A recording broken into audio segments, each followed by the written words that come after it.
France elle-même.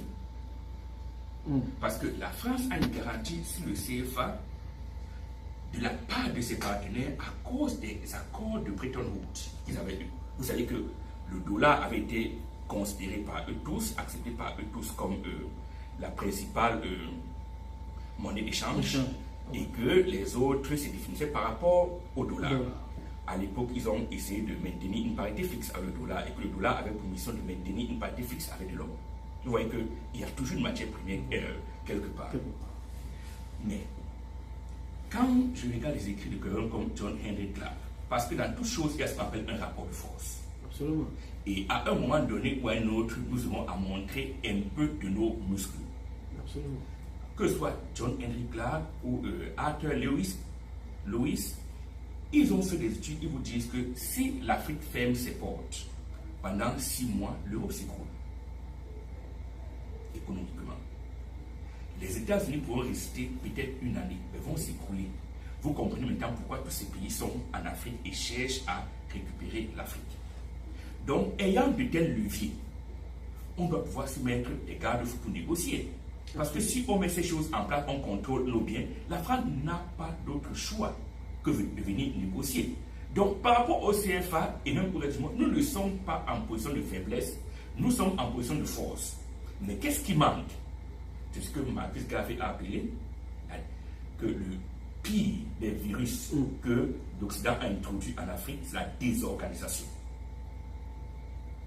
On est désorganisé, on ne parvient pas à s'organiser. C'est pour ça que vous avez vu dans mon livre, quand je parle d'économie, j'ai dit l'un des principes, ce qui devait être l'économie pour nous, devait être une science de l'organisation et de la mobilisation des ressources, que ce soit le capital humain ou le capital économique. Et voilà. Donc, ce que je disais, c'est qu'il y a, pour conclure, il y a un grand rapport. Et les gens ne doivent même pas penser global en termes de monnaie africaine, parce que voici une idée très simple. Puisque 54 pays ne vont jamais être d'accord au même moment d'avoir une monnaie, ça c'est utopique. C'est-à-dire, au fur et à mesure, il peut avoir une banque centrale. Donc, mon idée était laisser chaque pays avoir sa monnaie et il y a des banques centrales régionales. Mais voici seulement le problème.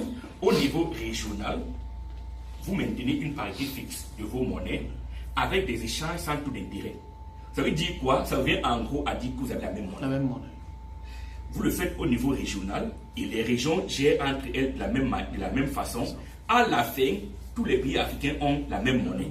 Et on peut donc avoir une monnaie théorique comme les 3 de tirage spéciaux que le FMI utilise, que quand nous traitons avec les autres, c'est elle qu'on utilise. Et que chacun utilise sa monnaie localement, les régions inter-échangent, ont peut-être leur monnaie pour s'inter-échanger. Mais c'est ça l'idée, que c'est pyramidal. Mais pour moi, c'est toujours un rêve. Les Africains aiment toujours viser très loin pour que beaucoup se donnent des raisons pour ne même pas commencer. C'est inatteignable. Libérez tous les pays, que chacun ait sa monnaie si vous voulez, mais de façon régionale, organisez-vous de manière à ce que vous ayez une banque centrale qui assure qu'il y a des échanges à parité fixe et sans taux d'intérêt. Voilà. Vous consacrez la 5e partie de cet ouvrage à quelques figures historiques. On peut parler de Marcus Garvey, Imhotep, Cheikh Anta Diop, John Ross, mais je voudrais surtout qu'on parle des hommages aux dames de fer. Quelles sont les prouesses que ces dames ont apportées? Ça, je vous remercie pour cette question. Parce que, en vérité, parmi les personnages historiques dont j'ai parlé, c'est ces deux dames qui m'ont véritablement marqué. Et vous me demandez de savoir pourquoi est-ce que j'ai été autant impressionné par ces dames. Si vous regardez l'introduction, je commence par une phrase qui est pratiquement métaphorique, une métaphore. Quand je parle du voyage des Européens, c'est-à-dire le Premier ministre britannique, Chamberlain, et le président du Conseil français, Daladier, chez Hitler.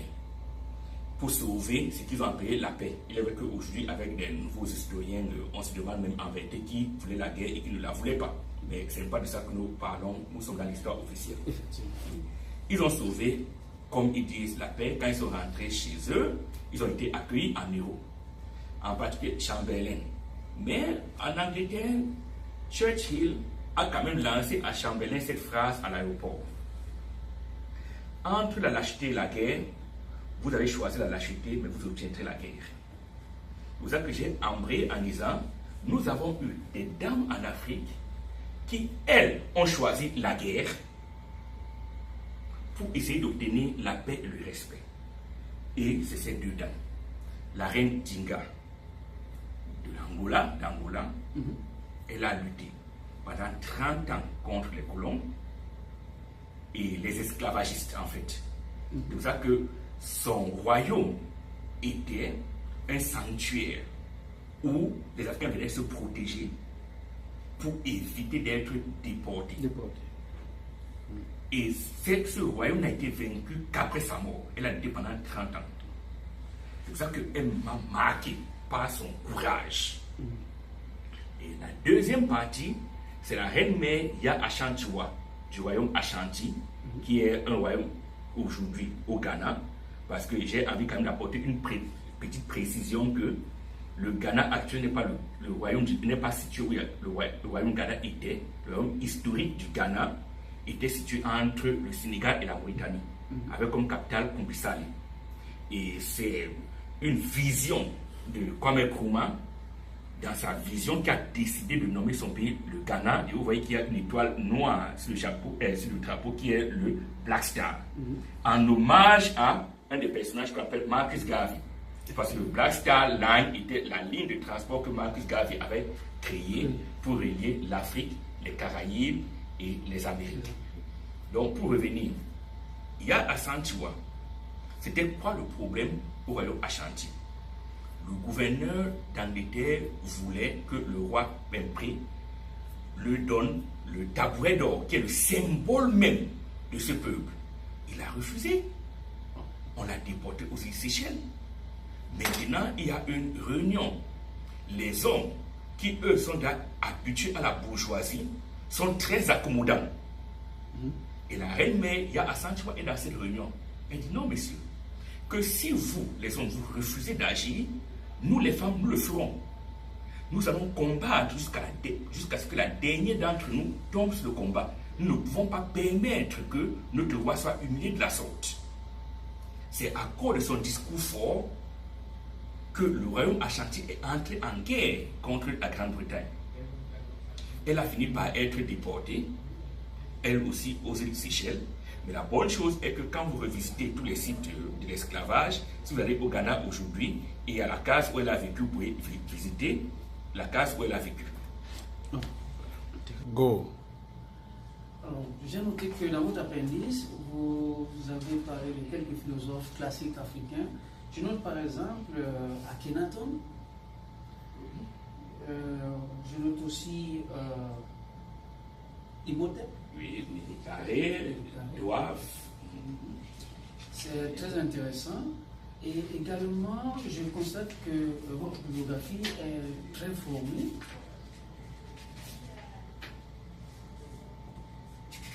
Votre biographie est vraiment fournie.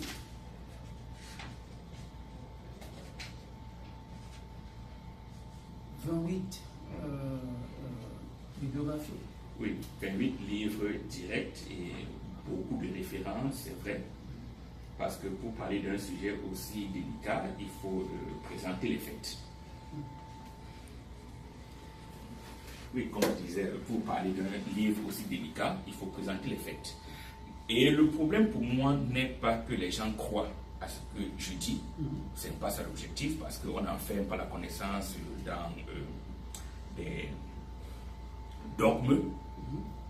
Mais c'est de présenter les faits pour que les gens aillent vérifier ou que les gens fassent leurs propres recherches. Ils vont découvrir peut-être des choses nouvelles, ils vont enrichir le débat, mais c'est juste une plateforme de discussion.